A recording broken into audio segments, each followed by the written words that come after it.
This is a Star News Brief. I'm African Njogu. Treasury Cabinet Secretary Yatani has defended the government's quest for a 252 billion shillings loan facility with the International Monetary Fund. Kenya is seeking the loan under the institution's extended fund facility, talks which are set to conclude in the first quarter of 2021.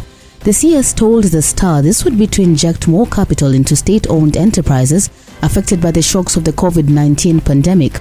Almost 10 state companies are under financial evaluation over cash distress, while the Treasury has not been able to disburse funds to the counties.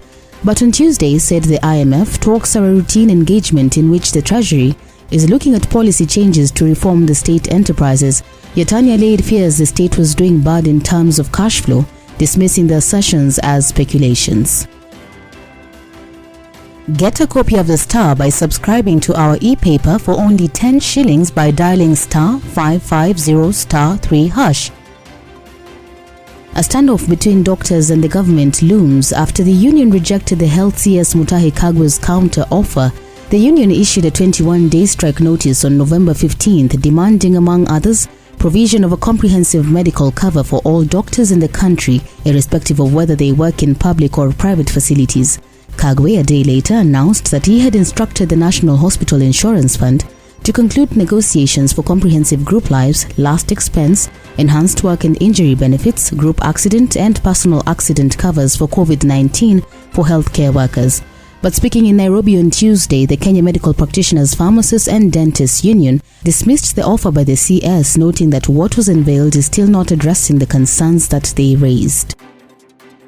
A statement by the Director of Criminal Investigations on Monday about the reopening of the 2007-2008 cases continued to draw heat on Tuesday.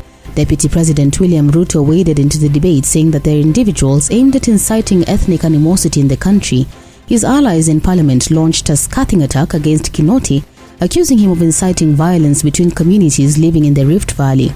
The DCI boss appeared to be going on his earlier statements, saying that his address on Monday was not intended to mean that the DCI was going to open completed cases that were investigated and closed. He noted that he spoke of DCI's commitment to investigate all reported threats to security and sensitize the public on the need for a peaceful coexistence. The cynicism behind Kinoti's shameful charades is chilling, immoral, backward, and reprehensible. It contradicts the government's public position that has been canvassed by the Attorney General as well as the President on behalf of the Republic. Elsewhere, President Uhuru Kenyatta and ODM leader Raila Odinga are expected to launch the collections of signatures to support the proposed referendum under the BBI on Wednesday. The two are expected to make public a constitution amendment bill arising from the BBI report and which has had to undergo changes to accommodate dissenting voices. On Tuesday, the Independent Electoral and Boundaries Commission issued the template form for the signatures, which it will be required to verify. The BBI proponents aim to collect 5 million signatures, though the constitutional requirement is just 1 million. Raila has previously said that the referendum would be conducted before mid-next year.